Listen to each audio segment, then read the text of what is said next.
Alright guys, this is the video for the Bolognese. It has a substantial amount of ingredients, but unlike other dishes, each component is vital.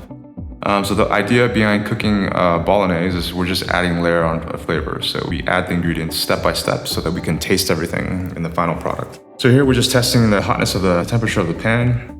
Looks good, so we're gonna take the water out, and then we immediately start with sauteing the garlic in olive oil. You wanna use very good extra virgin olive oil. Now you wanna go very quickly here because the pan is hot. We don't want to fry the garlic. We're just trying to extract the flavor of the garlic into the oil. Now we've added the onions to start the mirepoix. So the mirepoix is carrots, onions, and celery. Make sure you're very careful with the ratio of mirepoix. A lot of times people put in equal amounts, but you always want to go easy on the celery. Celery's flavor is very powerful. So now we're making sure every piece of the vegetables in the pot is coated evenly with oil. Making sure to scrape the sides of the pot so nothing scorches or burns. Now we're seasoning step by step at every time we add something to the pot. This seasoning is just to help to break apart the vegetables. We're not trying to season it completely. We'll do that at the end.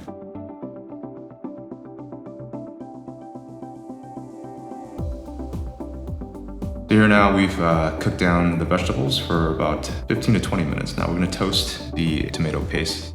It's a very concentrated paste of tomato flavor. So we're going to incorporate all that in. You want to go a little bit lower on the heat and also move faster because now you've incorporated sugar into the pot, and sugar obviously burns very quickly. After you get everything coated and even, make sure the temperature is low that you can let this sit and not burn for at least another 10-15 minutes. So at this point, I'm just adding some liquid to the pan to remove all the parts that are stuck to the bottom. Just much like any other dish that we cook. We don't want to ruin all of our work by having something burnt on the bottom of the pan. As you can see, I'm putting the contents to the side and moving the pan to kind of control the heat of where I want it to be. We want the mixture to rest a little bit while we incorporate the meat. Now this could be beef or lamb or a mixture of the two. Today we're doing beef bolognese. So what we're doing here is pretty critical. Just imagine, how a steak tastes like when you boil it compared to when you grill it. The flavor comes from the denaturing of the protein. When you see any protein or plant-based product change color, that's where all the smell compounds come from. And flavor is obviously from smell, not from your mouth. So you want to get all as much smell compounds to come out of the meat as possible. Now, if we didn't do this, it would basically the same thing, as a comparison of boiling meat as opposed to grilling it or searing it. Now, at this point, we get everything together.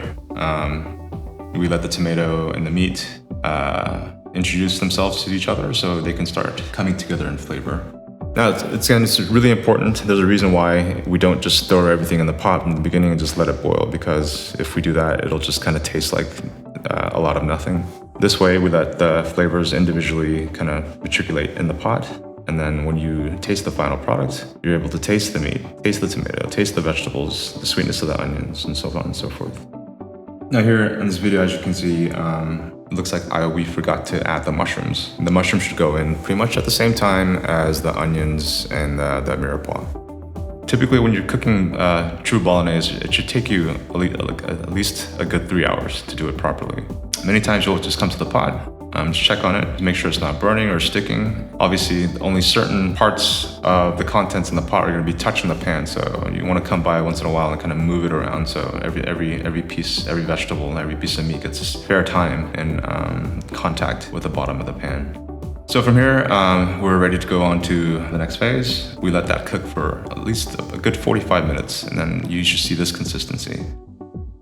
Most of the liquid from the vegetables and the meat are gone, so you can kind of have this, completely really rich, tomatoey, meaty mixture.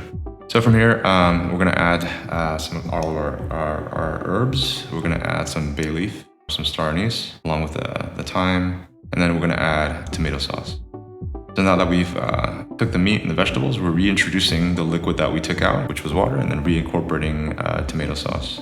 And again, we let this come down and reduce and take even more liquid away. So cooking is basically a combination of controlling how much liquid, how much H2O you keep in something as opposed to extracting it. Now here at this point, this has been cooking for about a good 2 hours now. You can see the consistency is very, very thick. And towards the end, we add another liquid compound factor as milk. Now we never add cream or skim milk, always whole milk. This is gonna give it that very good little mouthfeel. Very, very important step. Now here, this is very uncommon, but in my recipe, we add a little bit of fresh fish sauce. We don't want to ever taste the fish sauce in this classic Italian dish, but it just adds a little bit of a body, a little extra layer.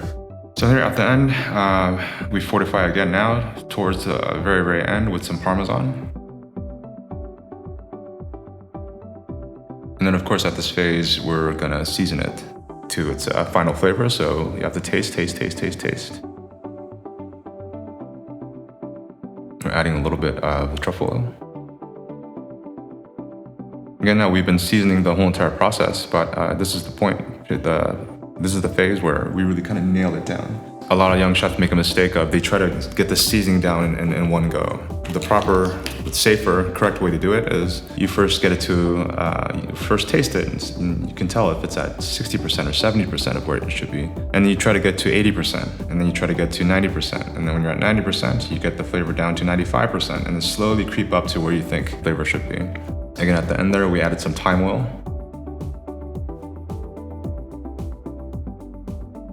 And that's it, it's ready to go.